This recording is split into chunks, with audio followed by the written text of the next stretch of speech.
परमेश्वर का वचन हमारी जिंदगी का आधार है, हमारी सोच का आधार है और हमारे विश्वास का आधार है।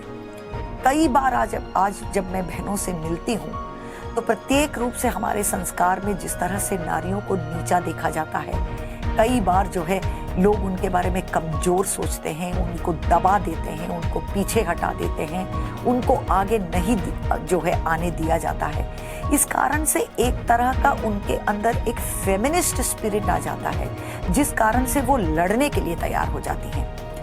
कईयों को तो इस बात का दुख रहता है कि क्यों मैं एक नारी के रूप में मैंने जन्म लिया इस पृथ्वी पर, मुझे तो एक लड़का पैदा होना चाहिए था।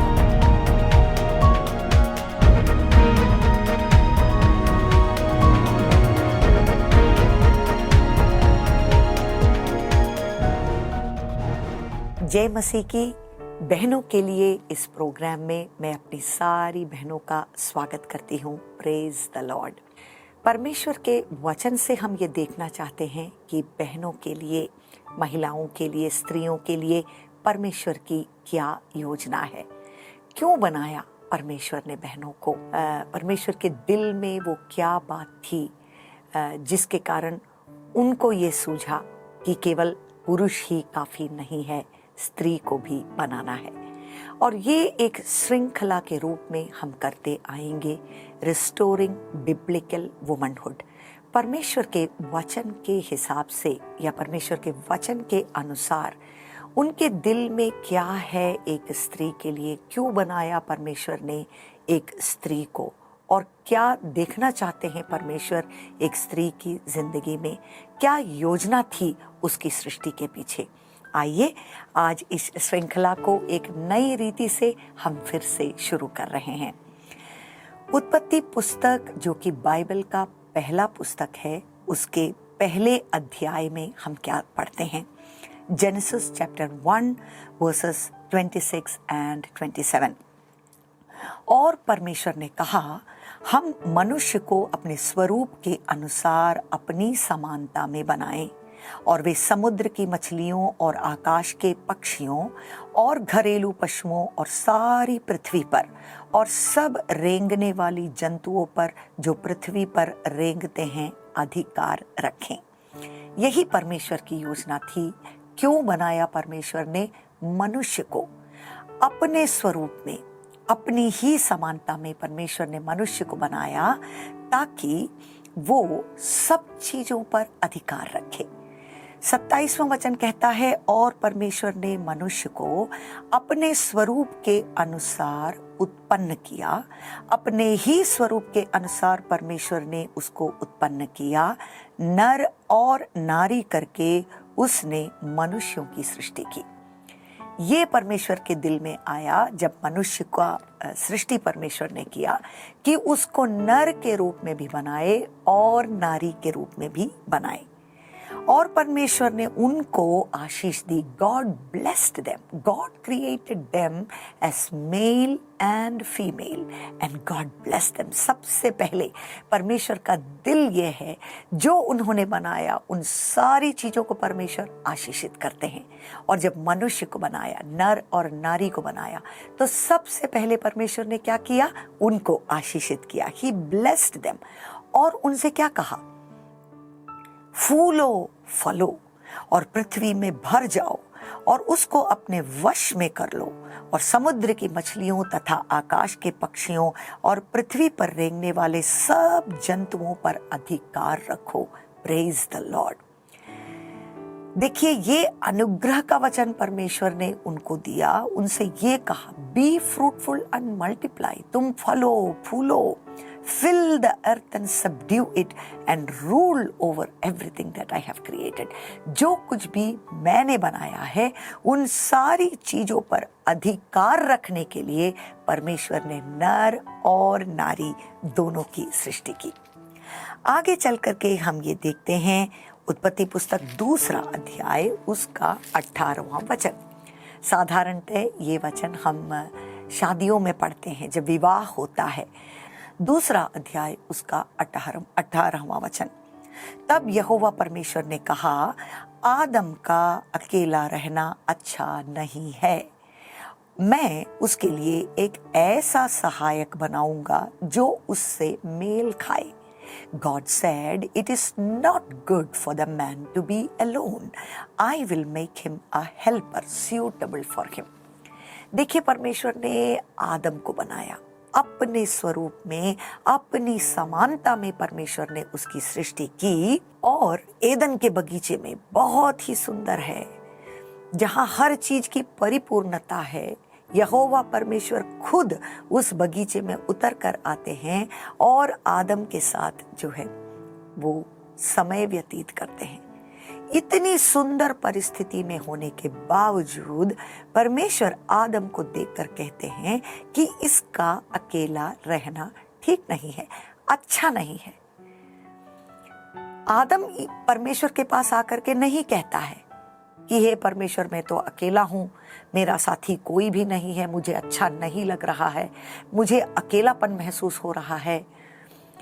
ये बात जो है आदम परमेश्वर से नहीं कहता है, परंतु परमेश्वर आदम को देखकर कहते हैं कि अरे, इसका अकेला रहना अच्छा नहीं है, इसीलिए मैं इसके लिए एक सहायक को बनाऊंगा जो कि उससे मेल रखता है। A helper who is suitable to Adam. Praise the Lord.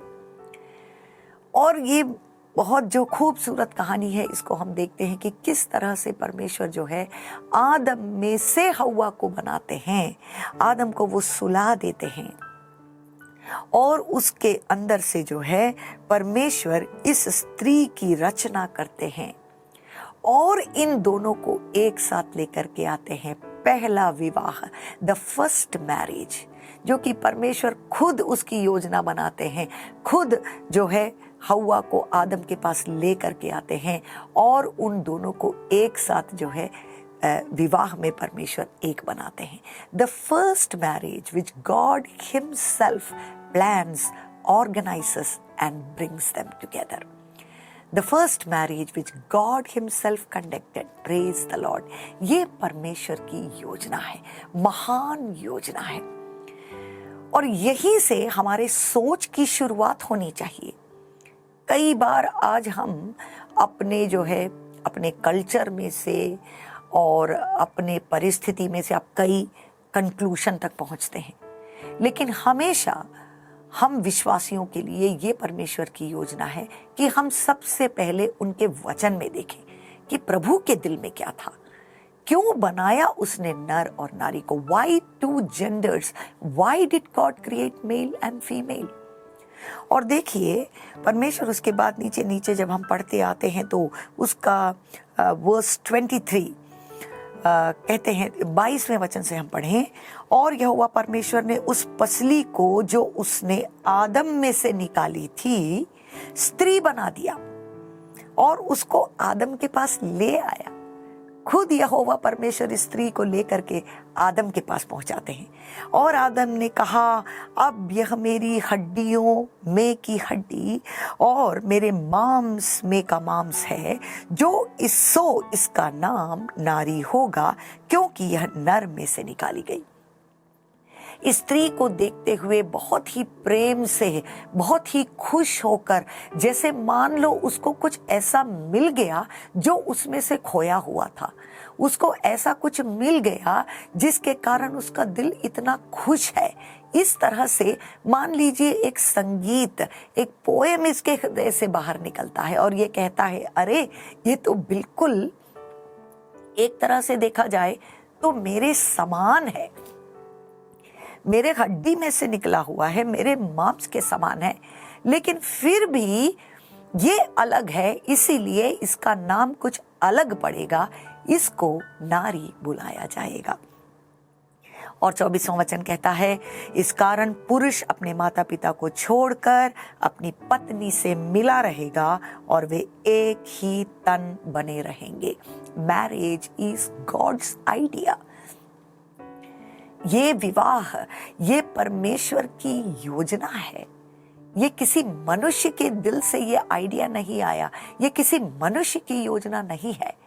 परंतु देखिए कितने खूबसूरत रीति से परमेश्वर ने सृष्टि की, नर की और नारी की, और इन दोनों को एक साथ लेकर के परमेश्वर कहते हैं ये जो पवित्र रीति से विवाह जो परमेश्वर की योजना है, इन दोनों को परमेश्वर एक बनाते हैं और कहते हैं कि ये रिश्ता कुछ ऐसा रिश्ता होगा जो कि किसी और रिश्ते से इसकी तुलना नहीं की जा सकती, क्योंकि ये दोनों they will become one flash, वो एक बन जाएंगे अपने दिल में और अपने मन में ही नहीं परंतु अपने शरीर में और अपने तन में भी वो एक बन जाएंगे। Praise the Lord. और देखिए यही से जो है एक स्त्री अपने बारे में, क्यों परमेश्वर ने मेरी सृष्टि की, वाई दिस जेंडर वुमनहुड या स्त्रीत्व के बारे में हमारा कॉन्सेप्ट जो है यही से बनना चाहिए, यही से उसकी शुरुआत होनी चाहिए। Praise the Lord, hallelujah. और देखिए 18वें वचन में ऐसा कहता है, जब परमेश्वर कहते हैं कि आदम का अकेला रहना ठीक नहीं है, अच्छा नहीं है, तो उसके साथ ये भी कहते हैं कि मैं उसके लिए एक ऐसा सहायक बनाऊंगा, और उसका इंग्लिश ट्रांसलेशन ऐसा है, I will make him a helper suitable for him. Praise the Lord. Helper के लिए जो वर्ड वहां पर यूज किया गया है वो उसका जो है, जो मेन वर्ड अगर उसके ओरिजिनल लैंग्वेज में देखा जाए तो वहां पर कहा गया है पैराक्लीटोस। पैराक्लीटोस वही शब्द जो पवित्र आत्मा के लिए यूहन्ना रचित सुसमाचार में हम पढ़ते हैं कि पवित्र आत्मा हमारी सहायक है। Holy Spirit is a helper to us. वही शब्द यहाँ पर इस नारी के लिए भी उपयोग किया गया है, जो कि आदम की पत्नी के रूप में उसके साथ मिलकर उसकी सहायता करने के लिए उसकी सहायक बन जाती है। Praise the Lord. तो ये बहनों के लिए एक बहुत महत्वपूर्ण संदेश है। This is a foundational understanding.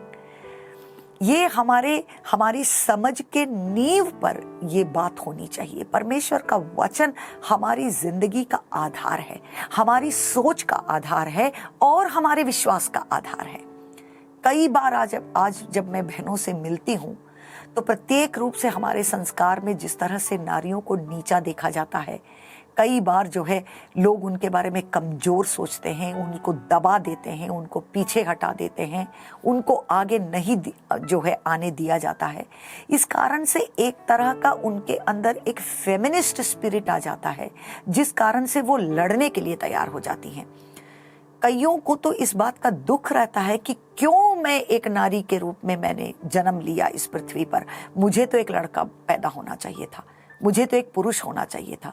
क्योंकि उनको देखो, उनके ऊपर तो कोई पाबंदी नहीं है, वो कहीं भी जा सकते हैं, कभी भी जा सकते हैं, कुछ भी कर सकते हैं। घर वाले तो उनको कुछ नहीं कहते हैं, क्योंकि मैं एक लड़की हूँ, एक नारी हूँ, इसलिए मेरे ऊपर कितने तरह की जो है पाबंदियां लग जाती हैं। लोग मुझे कमजोर समझते हैं, मुझे आगे नहीं आने देते हैं। कई उत्तर भारत की अवस्था हम जानते हैं कि उनको तो पैदा भी होने नहीं देते इस पृथ्वी पर। माँ की कोख में जब उनको समझ में आ जाता है कि ये लड़की है, तब तक से जो है अबॉर्शन करवा दिया जाता है, या फिर उसके पैदा होने के बाद उसको स्कूल में भेजा नहीं जाता है, पढ़ाई करने के लिए उसको नहीं भेजा जाता है। और माँ बाप के ऊपर जैसे मान लो कि अगर लड़की पैदा हुई तो वो दुखी हो जाते हैं, जैसे मान लीजिए ये लड़की उनके लिए एक बोझ है। लेकिन ये सब कुछ हमारे कल्चर में से और हमारी ट्रेडिशन में से ये सब बातें जो है, ये सोच हमारे दिल में आ जाती है। लेकिन परमेश्वर के वचन की ओर देखिए, नारी वो एक बहुत ही अद्भुत सृष्टि है, खूबसूरत सृष्टि है, जिसके बनाने के पीछे परमेश्वर के दिल में एक महान योजना है। एक पुरुष के साथ खड़े होकर, विवाह में एक साथ खड़े होकर के परमेश्वर के महिमा को प्रकट करने के लिए, परमेश्वर की योजना को पूरा करने के लिए इन दोनों को एक साथ परमेश्वर खड़ा करना चाहते हैं। इन दोनों को यहोवा परमेश्वर की स्वरूप में और समानता में इनकी सृष्टि की गई है।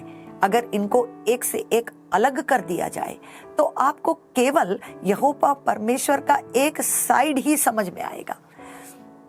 पौलुस प्रेरित जब वो लेखन लिखते हैं कलीसिया के लिए, थिस्सलुनीका चर्च के लिए, तो वो ऐसा कहते हैं कि जब मैं तुम्हारे बीच में था तो मैं एक माता के समान था।